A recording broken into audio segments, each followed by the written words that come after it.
بسم اللہ الرحمن الرحیم۔ ہلاکو اینڈ کو عمران کا ایک اور عظیم الشان کارنامہ۔ مصنف ابن صفی۔ پہلا باب۔ وہ حیرت انگیز واقعات تھے، لیکن ان سے کسی کو بھی کوئی پریشانی نہیں تھی۔ کچھ لوگ انہیں اپنی آنکھوں سے دیکھتے تھے اور کچھ لوگ دوسرے دن کے اخبارات میں ان کے متعلق پڑھ لیتے تھے۔ خبریں اس قسم کی ہوتیں۔ کل شام چلڈرن پارک میں ایک کتے نے بچوں کو اپنے کرتب دکھا کر بے حد محظوظ کیا۔ بچے کھیل رہے تھے، اچانک وہ کسی طرف سے آیا اور ان کے درمیان کلابازیاں کھانے لگا۔ بچے اس سے خائف نہیں تھے کیونکہ وہ بہت کھلنڈرے موڈ میں تھا۔ کتے کی کمر پر ایک پٹی سی بندھی ہوئی تھی جس پر تحریر تھا: میں ہلاکو اینڈ کمپنی کا ایک تربیت یافتہ کتا ہوں، آپ کی پسندیدگی کا شکریہ۔ اسی طرح کل دوپہر کو ایک نابینا بوڑھے کو ایسے ہی ایک کتے نے سڑک پار کرائی، لیکن ابھی تک یہ نہیں معلوم ہو سکا کہ یہ کتے کہاں سے آتے ہیں اور ہلاکو اینڈ کمپنی کہاں واقع ہے۔ شہر کے بعض منچلے کسی کتے کے پیچھے لگ جاتے اور زیادہ سے زیادہ وقت ضائع کرنے کے باوجود بھی اس کے ٹھکانے کا پتہ نہ لگا سکتے۔ وہ سڑکوں پر مارے مارے پھرتے اور تھک ہار کر اپنے گھروں پر واپس ہو جاتے۔ بہرحال دھوم تھی ہلاکو اینڈ کمپنی کے تربیت یافتہ کتوں کی۔ ان کے پٹوں میں میونسپل کارپوریشن کے پیتل کے باس بھی موجود ہوتے، اس لیے آوارہ گرد کتوں کی کیٹیگری میں نہیں آتے تھے کہ ان کے ساتھ ویسا ہی سلوک کیا جاتا۔ پیتل کے پاسوں کے سہارے کتوں کے مالک تک پہنچنے کی کوشش کی گئی، لیکن ایم سی کے شعبہ حیوانات کے رجسٹر میں ان کے سلسلے میں جو پتہ درج تھا وہ فرضی نکلا۔ پتہ فرضی ہونے ہی کی بنا پر بات محکمہ سرگرسانی تک پہنچی تھی۔ سپرنٹینڈنٹ فیاض کے ایک ماتحت سب انسپکٹر غوری نے اس سلسلے میں چھان بین شروع کی۔ رجسٹریشن آفس میں اس نام کی کوئی کمپنی بھی کبھی رجسٹر ہی نہ ہوئی تھی۔ میونسپل کارپوریشن کے شعبہ حیوانات کے رجسٹروں میں بھی اس کمپنی کا سراغ نہ مل سکا۔ تب انسپکٹر غوری نے ایسا انتظام کیا کہ جہاں بھی اس قسم کا کوئی کتا دکھائی دے فوراً پکڑ لیا جائے۔ سادہ لباس والے کانسٹیبل شہر کے چپے چپے پر پھیل گئے۔ پہلے دن صرف ایک کتا ہاتھ لگا، لیکن دوسرے دن پورے 40 کتے 2 گاڑیوں میں بھر کر محکمہ سراغ رسانی کی حوالات تک پہنچائے گئے۔ ہر کتے کے پٹے سے یہ تحریر منسلک تھی: جناب عالی، اس کتے کی رسید سے مطلع فرما دیجیے، آپ کے اعلیٰ ترین طبیعت یافتہ کتے سے کئی گنا بہتر ثابت ہوگا، ہماری طرف سے تحفاتاً قبول فرمائیے، ہم ہیں آپ کے خادم ہلاکو اینڈ کمپنی۔ دوسرے دن والے 40 کتوں میں سے کوئی بھی ایسا نہیں تھا جس کے پٹے سے یہ تحریر منسلک نہ ہو۔ کیپٹن فیاض کی پیشانی پر سلوٹیں ابھر آئی تھیں اور آنکھیں گہری سوچ میں ڈوبی ہوئی تھیں۔ انسپکٹر غوری نے بھرائی ہوئی آواز میں کہا: اس دعوے کو آزمایا کیوں نہ جائے جناب؟ فضول باتیں نہ کرو، فیاض کسی بھوکے بھیڑیے کی طرح غرایا اور ہاتھ ہلا کر رخصت ہو جانے کا اشارہ کرتا ہوا اٹھ کھڑا ہوا۔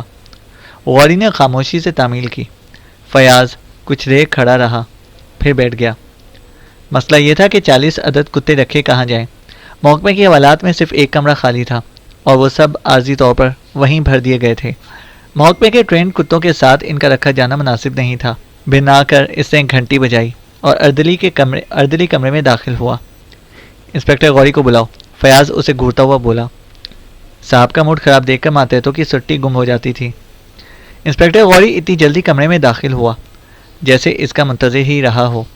بیٹھ جاؤ، فیاض سامنے والی کرسی کی طرف اشارہ کر کے دھاڑا۔ غوری پر ایک بار پھر بدحواسی طاری ہونے والی تھی، لیکن اسے خود کو سنبھالنے کی کوشش کرتے ہوئے چہرے پر حیرت کے آثار پیدا کیے۔ یہ طریقہ تفتیش تمہیں کس نتیجے پر پہنچائے گا؟ فیاض نے اسے گھورتے ہوئے پوچھا۔ جناب عالی، میں سمجھا تھا کہ شاید اس طرح ہلاکو اینڈ کمپنی والے سامنے آ جائیں، لیکن انہوں نے اپنے سارے کتے تمہاری خدمت میں تحفتاً پیش کر دیے اور اب تم منتظر ہو کہ تمہارا شکریہ قبول کرنے کے لیے ان کا نمائندہ تمہارے پاس ضرور آئے گا۔ اب اس پر غور کرنا ہے جناب کہ کتے تحفتاً کیوں پیش کیے گئے، انسپکٹر غوری نے کہا۔ کب غور کرو گے؟ فیاض بولا۔ آپ کی رہنمائی کا منتظر ہوں، غوری بولا۔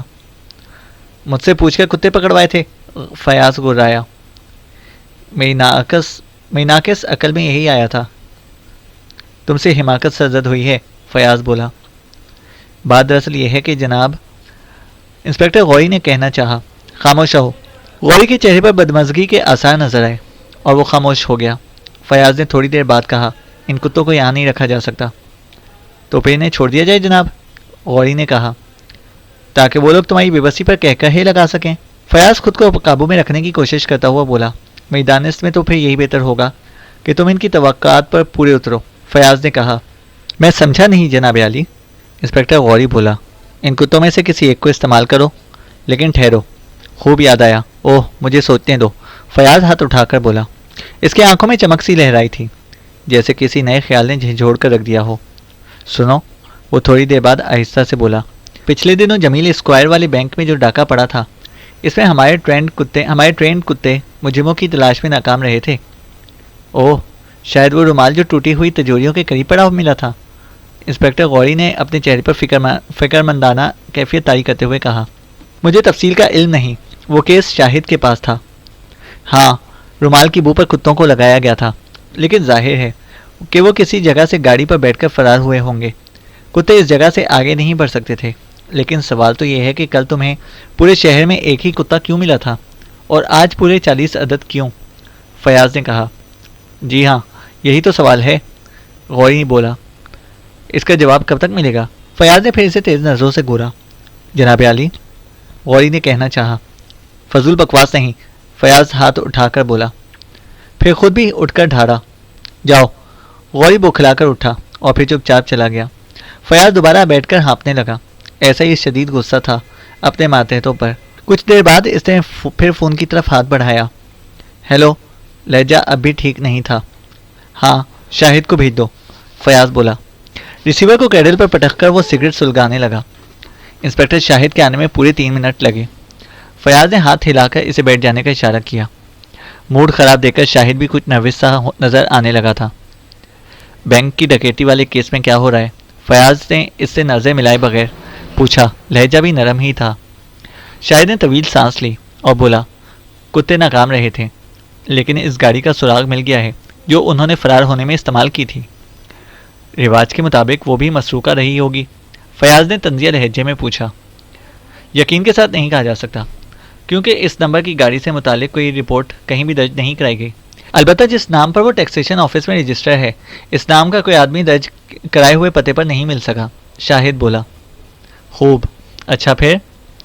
گاڑی کی شناخت 2 آدمیوں نے کی ہے، جنہوں نے انہیں فرار ہوتے ہوئے دیکھا تھا، لیکن وہ ان کا حلیہ نہیں بتا سکے۔ بہرحال 3 آدمی تھے۔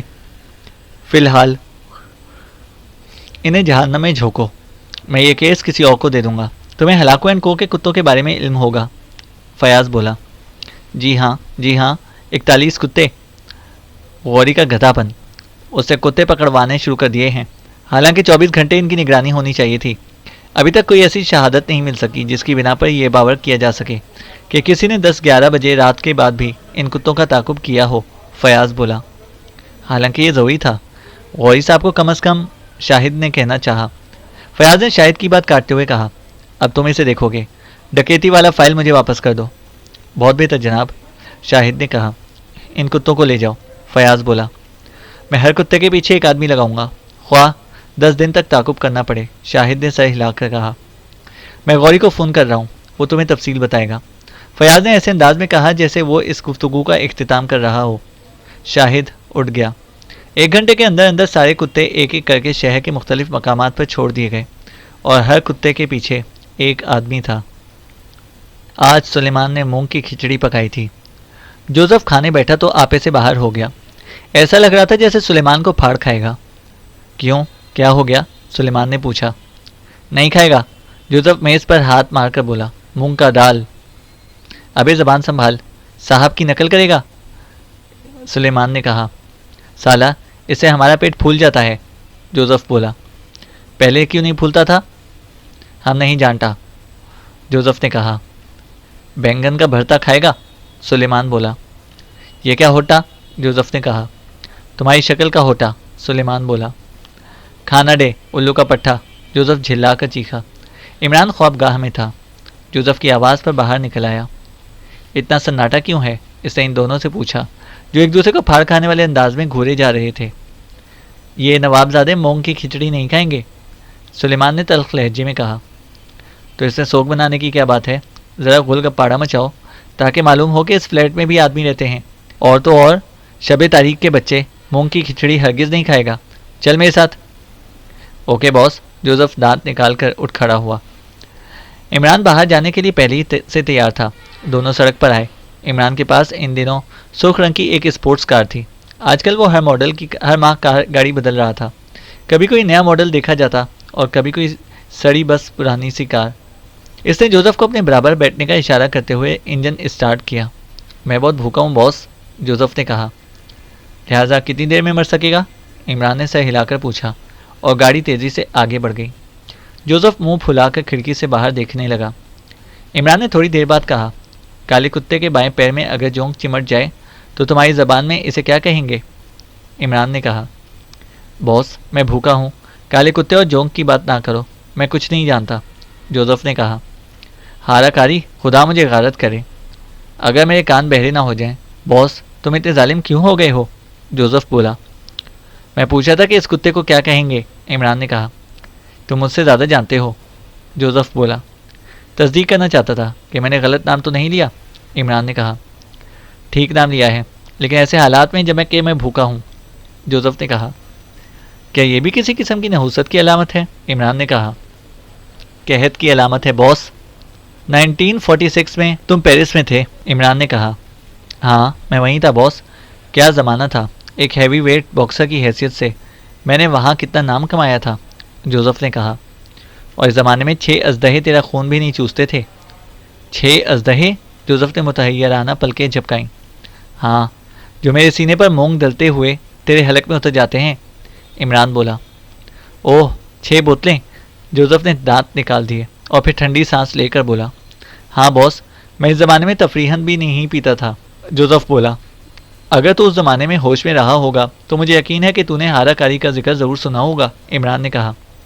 پیرس، ہارا کاری، جوزف آہستہ سے بڑبڑایا اور کچھ سوچنے لگا، پھر چونک کر بولا، آہا، تم نے تو سچ مچ میری بھوک ہی اڑا دی۔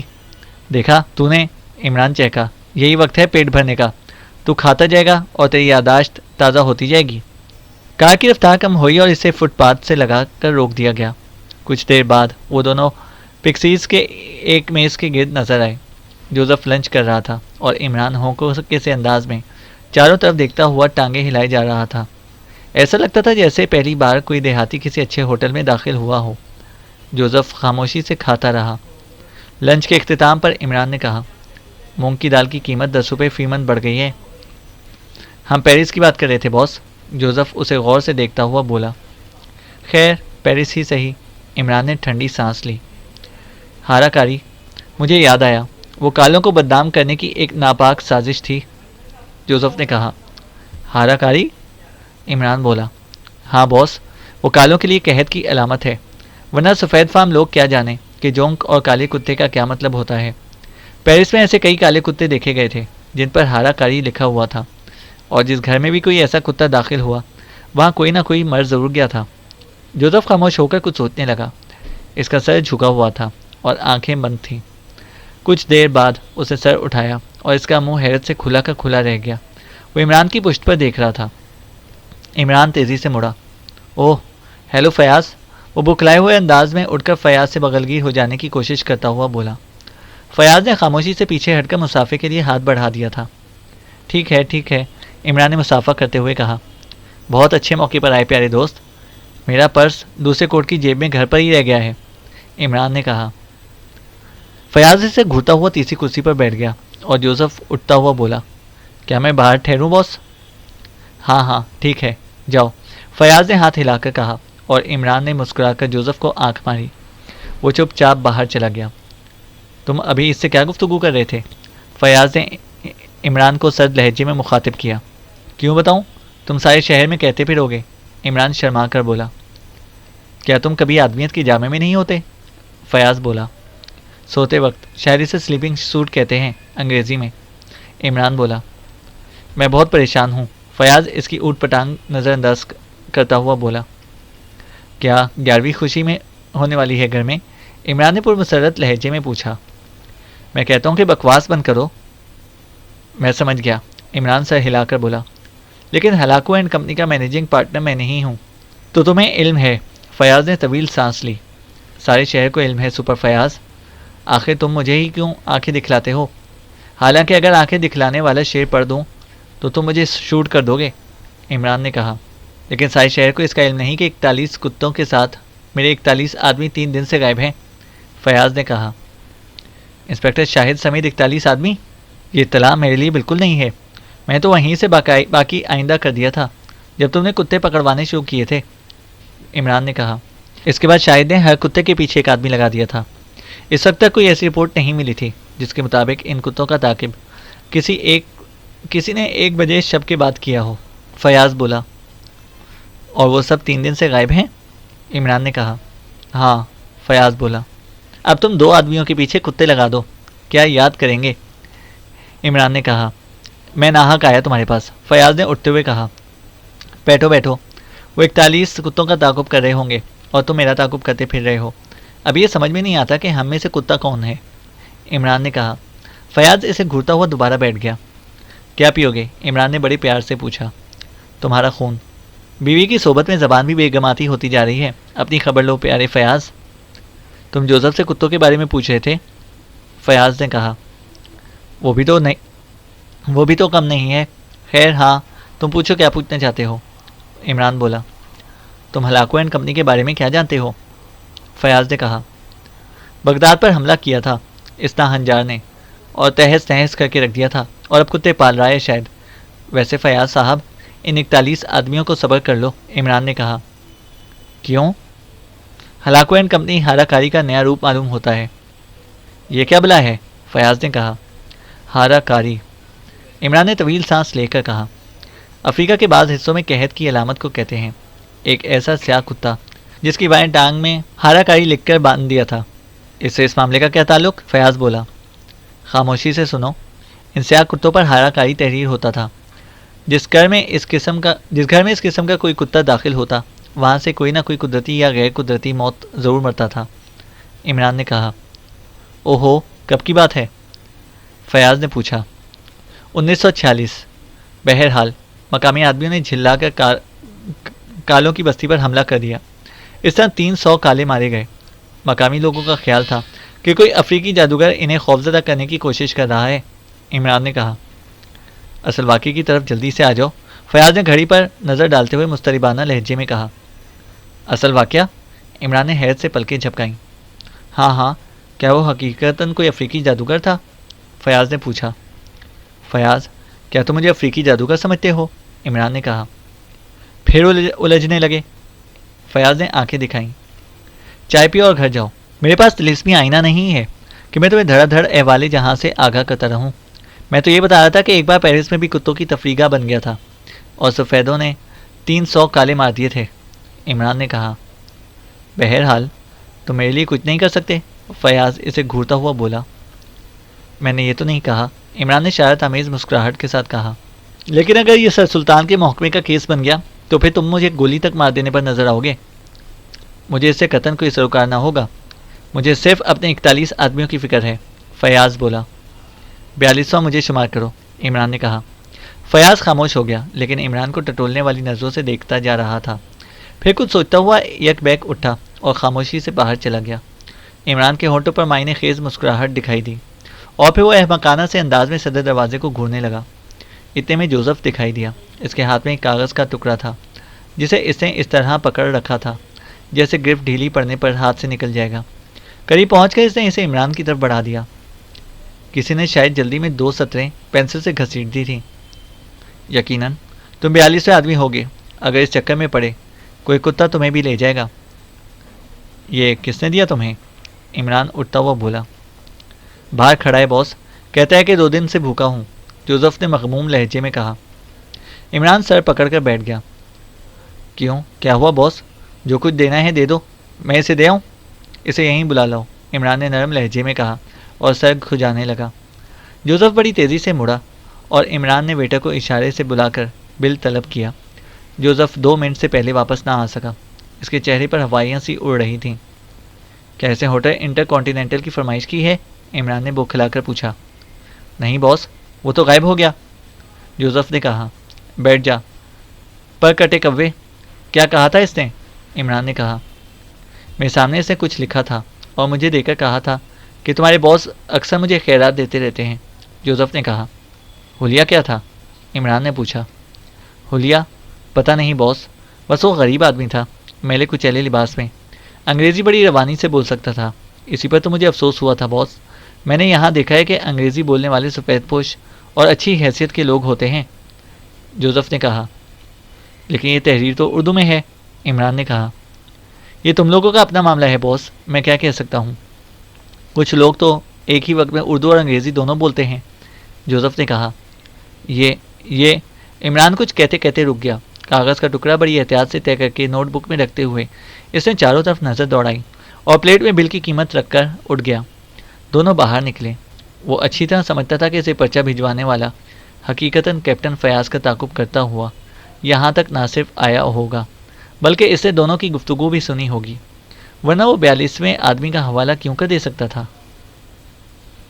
چینل کو سبسکرائب کریں اور بیل آئیکن کو پریس کریں تاکہ ہماری ہر اپڈیٹ آپ کو بر وقت مل سکے۔